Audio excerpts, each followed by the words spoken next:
বন্ধুরা, ধ্রুব রাঠি কেন মুসলমানদেরকে এত ভালোবাসে? তাছাড়া ধ্রুব রাঠি তার ভিডিওতে কিভাবে মুসলমানদের পক্ষ নিয়েছিল?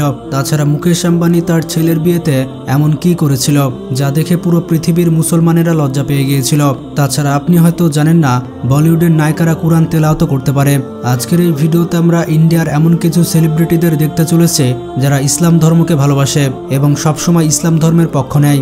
ভিডিওটি অনেক ইন্টারেস্টিং হতে চলেছে, তাই শেষ পর্যন্ত দেখতে থাকুন। আর যারা ইসলাম ধর্মকে ভালোবাসেন তারা ভিডিওটিতে লাইক দিয়ে দিন আর চ্যানেলটি সাবস্ক্রাইব করে ফেলুন। মুকেশ আম্বানি। বন্ধুরা, মুকেশ আম্বানিকে কে না চেনে? মুকেশ আম্বানি এশিয়ার সবথেকে ধনী ব্যক্তি হওয়ার পাশাপাশি সে তার ছেলের বিয়েতে এত পরিমাণ টাকা খরচ করেছে যা পৃথিবীর ইতিহাসে রেকর্ড হয়ে থাকবে। এই বিয়েতে প্রায় ৬,০০০ কোটি টাকার বেশি খরচ করা হয়েছে, যা লিওনেল মেসির সারা জীবনের ইনকামের সমান। এই বিয়েতে মুকেশ আম্বানি ইসলাম ধর্ম সম্পর্কে এমন কথা বলেছিল যেটি শোনার পর মুসলমানেরাও লজ্জা পেয়ে যাবে। প্রথমত, বিয়ের দিন ইন্ডিয়ার বিভিন্ন শহরে খাবার বিতরণ করা হয়েছিল। তাছাড়া মুকেশ আম্বানি নিজের হাতে গরিবদেরকে খাওয়িয়েছিল। গরিব মিসকিনদের সাথে এমন ব্যবহার করা হয়েছিল যেন ভিআইপি মানুষের সাথে ব্যবহার করা হচ্ছে। আর এই দৃশ্য কিন্তু সচরাচর দেখা যায় না। তাছাড়া কাতারের একটি প্রোগ্রামে মুকেশ আম্বানি সবার সামনে বলে যে আমি ইয়েমেন দেশে জন্মগ্রহণ করেছিলাম এবং আমার বাবা সবসময় আমাকে বলতো যে তোমার মধ্যে আরবদের রক্ত রয়েছে, কারণ তখন মুকেশ আম্বানির বাবা ইয়েমেনে বসবাস করত। আসলে আম্বানি এবং তার বাবা ধীরুভাই আম্বানি ইয়েমেন দেশটিকে এবং সেই দেশের মানুষকে ভালোবেসে ফেলেছিল। এবং মুকেশ আম্বানি বলে থাকেন, আমি প্রত্যেকটি মুসলিম দেশকে সম্মান করি এবং মুসলমানদেরও আমি যথেষ্ট সম্মান করি।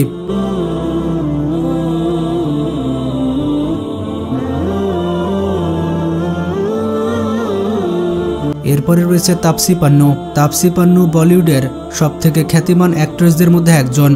আপনারা শাহরুখ খানের ডাঙ্কি সিনেমা দেখে থাকলে এই নায়িকাকে অবশ্যই চিনবেন। এছাড়াও তাপসি বলিউডের বিভিন্ন বিখ্যাত সিনেমা করেছে। যদিও তাপসি একটি শিখ ফ্যামিলি থেকে বিলং করে, কিন্তু 2018 সালে একটি ইন্টারভিউয়ে তাকে ইসলাম ধর্ম এবং মুসলমান সম্পর্কে জিজ্ঞেস করা হয়েছিল। তখন তার উত্তরগুলো পুরো মিডিয়ার মুখ বন্ধ করে দিয়েছিল। একজন সাংবাদিক তাপসি পান্নুকে জিজ্ঞেস করেছিল, ইন্ডিয়াতে কোনো রকম ক্রাইসিস হলে সেই দোষগুলো মুসলমানদের উপরে চলে যায়, আর ইন্ডিয়াতে বলা হয়ে থাকে যে মুসলমানেরা পাকিস্তানে চলে যাক। তখন তাপসি পান্নু বলে যে আমার ম্যানেজার, ড্রাইভার, এমনকি আমার রান্নার শেফও মুসলমান, আর আমি মুসলমানদের মধ্যে থাকতে সিকিউর বোধ করি। এমনকি আমার পুরো জীবনই মুসলমানদের জন্য চলছে। দুঃখজনক বিষয়টি হচ্ছে ইসলাম ধর্মকেই সবসময় টার্গেট করা হয় এবং কেউ এটির প্রতিবাদও করে না। इस्लामिक टेररिज्म की बात होती है, कोई घटना होती है तो पूरे कौम को ब्लेम किया जाता है, कहा जाता है पाकिस्तान चले जाओ। पहले तो एक अपनी लाइफ से बताना चाहूंगी, my manager is a Muslim, my driver is a Muslim, my house help is a Muslim, my life is run by them. So it was very disturbing to realize that this is how a particular religion is targeted. আসলে ইন্ডিয়ার রাজনীতিবিদরা ভারতের মানুষের ভেতরে ইসলাম সম্পর্কে ভয় ঢুকে দিয়েছে, যাতে করে ভারতের মানুষ কোনো হিন্দু নেতাকে ভোট দেয়। এমনকি ধ্রুব রাঠির মতো ইউটিউবার নরেন্দ্র মোদীর এইরকম কাজকর্ম ফাঁস করেছে। যখন ধ্রুব রাঠি মুসলমানদের উপরে ভারতে বিভিন্ন অত্যাচার সম্পর্কে বলে, তখন ধ্রুব রাঠিকে মুসলমান, এমনকি পাকিস্তানের এজেন্টও বলা হয়েছিল। পরবর্তীতে জানা যায় ধ্রুব রাঠি হচ্ছে একজন নাস্তিক, যে কোনো ঈশ্বরে বিশ্বাস করে না। এটা সে নিজের মুখে বলেছে। ভারতের মুসলমানদের নিয়ে মোদী সরকার যে নোংরা গেম খেলছে, এটা ধ্রুব রাঠি ফাঁস করেছিল। নরেন্দ্র মোদী বলেছিল মহাযাত্রায় যাওয়ার রাস্তাতে যত দোকানদার রয়েছে এই দোকানগুলোতে মুসলমান খাবার বিক্রি করতে পারবে না। প্রত্যেকটি দোকানদারকে বলা হয়েছিল যে তাদের নাম প্রিন্ট করে দোকানের ওপর লাগিয়ে রাখতে, যাতে করে বোঝা যায় যে এগুলো হিন্দুর দোকান। মোদী সরকার বলেছিল মুসলমানরা যখন খাবার বানায় তখন তারা খাবারে থুতু দেয়, কিন্তু ধ্রুব রাঠি এ বিষয়টিকে এক্সপোজ করে এবং সবার সামনে প্রমাণ করে যে এগুলো হচ্ছে প্রোপাগান্ডা। मित्रों, मैं बचपन में रेल के डिब्बे में चाय बेचता था। वाह, क्या फकीरी है। वो भगवान है हमारे, हम उनकी पूजा करते हैं। सच तो ये है दोस्तों कि ये लोग हमारे हिंदू धर्म को ही तोड़ने मरोड़ने लग गए। এরপরে রয়েছে সুস্মিতা সেন। বন্ধুরা, যদি আপনারা বলিউডের পুরনো সিনেমা দেখে থাকেন তাহলে সুস্মিতা সেনকে চিনবেন। যদিও সে হিন্দু ফ্যামিলি থেকে বিলং করে, কিন্তু সে বলিউডের এমন নন মুসলিম যে কিনা কুরআন মাজিদ তেলাওয়াত করতে পারে এবং তার মুখস্থ আছে। একজন নন মুসলিম হয়ে কুরআন তেলাওয়াত করতে পারে, সত্যি অবিশ্বাস্য। সুস্মিতা সেনের অনেক ভিডিও রয়েছে যেখানে দেখা যায় যে সে ইসলাম ধর্মকে এবং মুসলমানদেরকে অনেক ভালোবাসে এবং যথেষ্ট রেসপেক্ট করে। কিন্তু 2013 সালে রমজান মাসের সময় যখন সে মিডিয়াতে ইন্টারভিউ দিচ্ছিল, তখন সে সমস্ত মুসলমানদেরকে রমজানের শুভেচ্ছা জানায় এবং সে বলে আমি কুরআন শরীফের সূরা আসরে অনেক বিশ্বাস করি।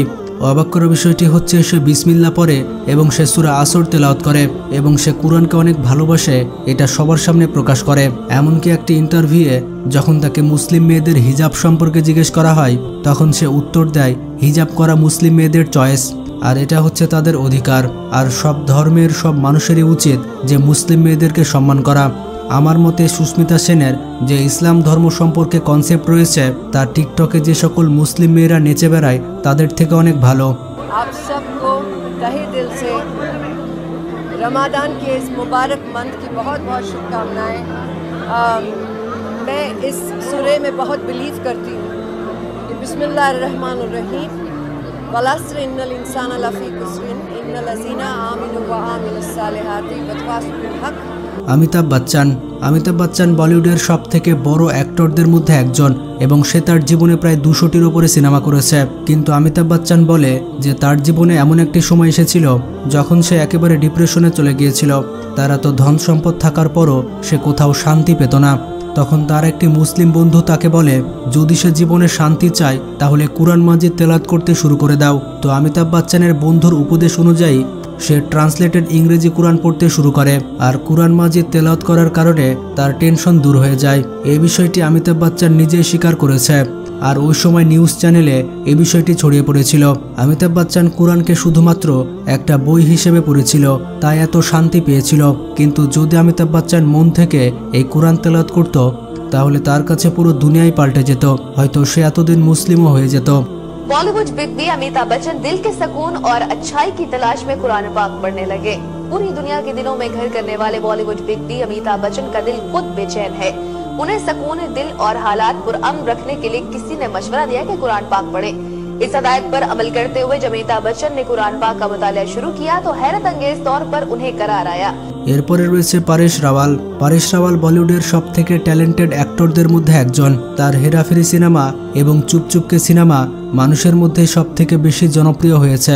এছাড়া পরেশ রাওয়াল ও মাই গড সিনেমাতে অন্য সকল ধর্মকে এমনভাবে এক্সপোজ করেছিল যে ইন্ডিয়ার সমস্ত পণ্ডিতরা তাদের মুখ লুকিয়ে বেড়াচ্ছিল। এছাড়া তার একটি স্পিচে সে মুসলমানদেরকে অনেক অ্যাপ্রিসিয়েট করেছিল এবং সে সবার সামনে বলেছিল মুসলমান এমন একটি জাতি যারা শুধুমাত্র আল্লাহকে ভয় পায় আর পৃথিবীর কাউকে ভয় পায় না, আর ভারত সরকারের উচিত মুসলমানদেরকে সাথে নিয়ে চলার। এছাড়া আমরা মুসলমানদের সাথে করে অনেক যুদ্ধ করেছি এবং অ্যাজ এ ইন্ডিয়া জয়লাভ করেছি।